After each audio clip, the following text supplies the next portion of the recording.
All right, and Jim, I want to bring in Mark Regev here with me in Tel Aviv, former Israeli ambassador to the UK and senior advisor now, of course, to the Israeli Prime Minister Benjamin Netanyahu, as you have been for a long time. I know you're in meetings today, often in meetings throughout these early hours of the morning, and you've got the leaders of Greece and France and others coming in this week. So let me just start with the latest reporting. Alex reporting that U.S. officials have been pressing Israel to delay whatever you're planning to do because they want more hostages out. I would imagine specifically American hostages out.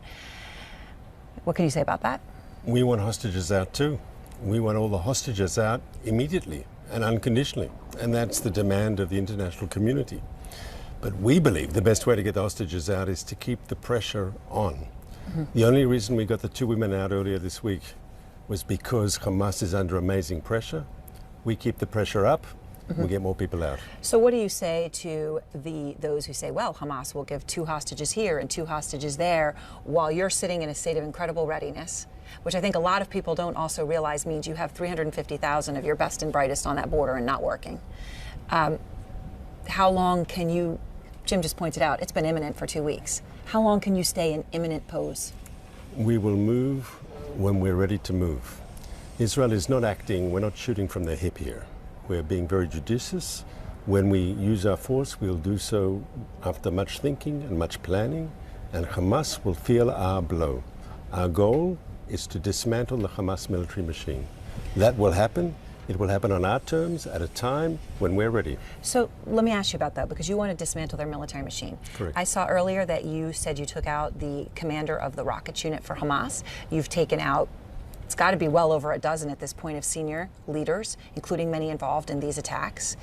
You've been doing that in the war that's already been ongoing, right? What you're talking about is the next stage. You've been clear.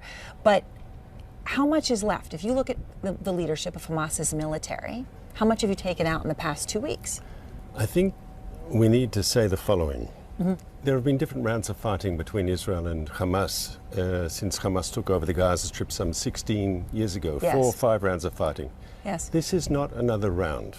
Hamas, in their brutal, horrendous massacre of Israelis Saturday 2 weeks ago, that was a declaration of war.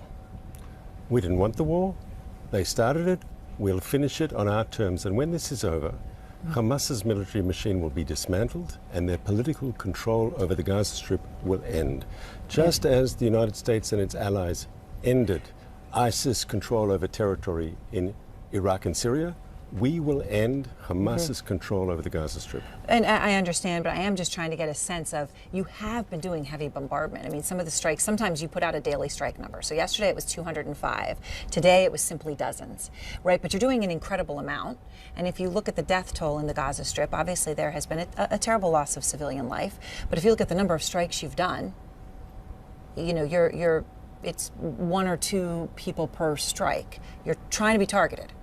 We're trying to be as surgical as is possible to hit the Hamas military machine and avoid as much as possible civilian collateral damage and civilian Yes. casualties. But please, can I warn you, the numbers coming out of Gaza about casualties, they're all supplied, there's no independent verification, they're all supplied by the Hamas-controlled Ministry of Health. And those numbers would have you believe, and the world, that everyone's an innocent civilian. If we've hit and killed 2,000 Hamas terrorists, I'd say good, we want more. Obviously, we don't want to hit uninvolved people. We don't want to hit the civilian population. Well, children have died, Mark. But you don't know the numbers. Remember when there was those stories about the attack on the hospital? They said hundreds of people. Is worth Correct. everything. Correct, and we will make a maximum effort to avoid that sort of thing. But Hamas cannot have immunity. There has not been a war in modern history where innocent people haven't been caught up in the crossfire. As a democracy, we'll make a maximum effort to avoid that as much as possible. But we can't allow Hamas to have immunity by hiding behind Gaza's civilian population, exploiting them as human shields. Some of your defense chiefs today were talking and were putting a time frame on things. Now, we had heard months, right, that you go in, and this isn't at least it's been not described as a Russian-style shock and awe, because it is a war going on for 2 weeks, and this is your next steps. And they had said it will take time. But then today I saw that time frame. The first time I thought I saw some specifics around that. It was 1 to 2 months. Is that the time frame? Is it that short of a time frame? I don't think it's responsible to talk about time frames. It all depends on exercising the mission. We have to achieve our goal. And as long as it takes, we will remove Hamas from power and dismantle their military machine. One time, Leon Panetta, former defense secretary and CIA chief, you know him well. I know him. He made a comment, which I thought, and we were reporting in Africa at the time with Al-Qaeda there, and he was talking about how it was like a balloon. You squeeze the air out of Al-Qaeda and it becomes ISIS. You squeeze the air from ISIS, Hamas. Do you have that fear that you can decapitate, perhaps you were successful in your initial mission, but that it resurfaces with just another name? Our goal is actually quite minimalistic. There's a specific area, the Gaza Strip, controlled by a terrorist organization. It's physically defined. We will remove the control of a terrorist group, of a brutal, horrendous terrorist group from Gaza. That is defined, that is possible. The United States, with its allies, did the same in Iraq and Syria with ISIS. We will do the same over a smaller area in the Gaza Strip. All right, so that's a specific goal. Then the question, of course, is, though, what happens in that immediate aftermath? When you decapitate and take out, if you are successful in that, something must replace it immediately to provide basic services, no matter how poorly Hamas did that. Do you have a plan for that? Yes, we're already thinking 2-3 steps ahead. What happens the day after? We've looked at different scenarios. We've even started to discuss that with close friends. But I think each scenario, there are issues with each scenario. There's no perfect solution. But each scenario is actually much preferable to the current situation where Gaza is controlled by Hamas. When you say discussing with close friends, I'm making an assumption that includes the United States. You can assume that. Okay. Do you feel that the United States, when it comes to those discussions, has your back on the options that you're looking at? I think what is different now, and we've heard this not just from the United States, but we've heard it from the British Prime Minister, we've heard it from European leaders. Everyone understands that the current situation is unsustainable. Israel will not return to the reality of 7th of October, 5 a.m., where we have a brutal terrorist organization as our neighbor and will launch the sort of attack that they launched against us. That is unfeasible, unsustainable. We refuse to go back to that. And in our desire to change the reality in Gaza, to end the rule there of this terrible terrorist organization, we have strong international support.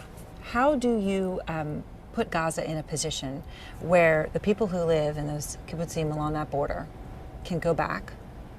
So we have to do it by destroying the Hamas military machine. The people going back who will rebuild their lives and rebuild their communities and plant trees where Hamas has burnt them down and rebuild houses that Hamas destroyed. That can only happen when they don't feel a threat from across the border. All right, so then what about the hospital, right? In the hospital situation, your assumption, what you put out all the data was that it was a group called Islamic Jihad. Correct. Palestinian Islamic Jihad. So that's not Hamas. Correct. Right, but it makes the point that there are other radical terrorist groups that exist there already. Correct. Do they all come out? No, Islamic Jihad will take care of them as well. It's clear that when this is over, there will not be terrorist organizations in the Gaza Strip that can attack us the way we were attacked on the 7th of October. That's finished. We will not tolerate that any longer. And in getting rid of those groups, I don't think we're only, protecting our own people. We're actually doing a favor for the people of Gaza who deserve better than their current rulers who've brought them only pain and suffering and impoverishment. Mark, I want to ask you about those Hamas attackers. Do you feel at this point that you have been able to categorize, even yourself, the war crimes that are committed? Because I say, speaking to survivors and families, even that we've been able to speak to, that even in the past couple of days, I am hearing about things that I had not heard about a week before. Are you still hearing new things? We're hearing, as people are talking more, we're hearing more about the horrendous nature of Hamas's attack. And Israeli public hears these stories, and every night more people are on television telling their own story. Yes. It's truly for us a pivotal moment, because this state was established in 1948 to protect the Jews, after the Jews suffered throughout history all sorts of crimes. And what happened with the Hamas attack on October 7th was it brought us back to dark periods in our past. This was not, the Jewish state was not created for Jews to be massacred like they were in other parts of the world. We have to return the promise of Israel, and we will do that by re-establishing security, and that will be done by eliminating Hamas. Mark Regev, thank you very much. I really appreciate your time, Ambassador. Thank you. Thanks for having me.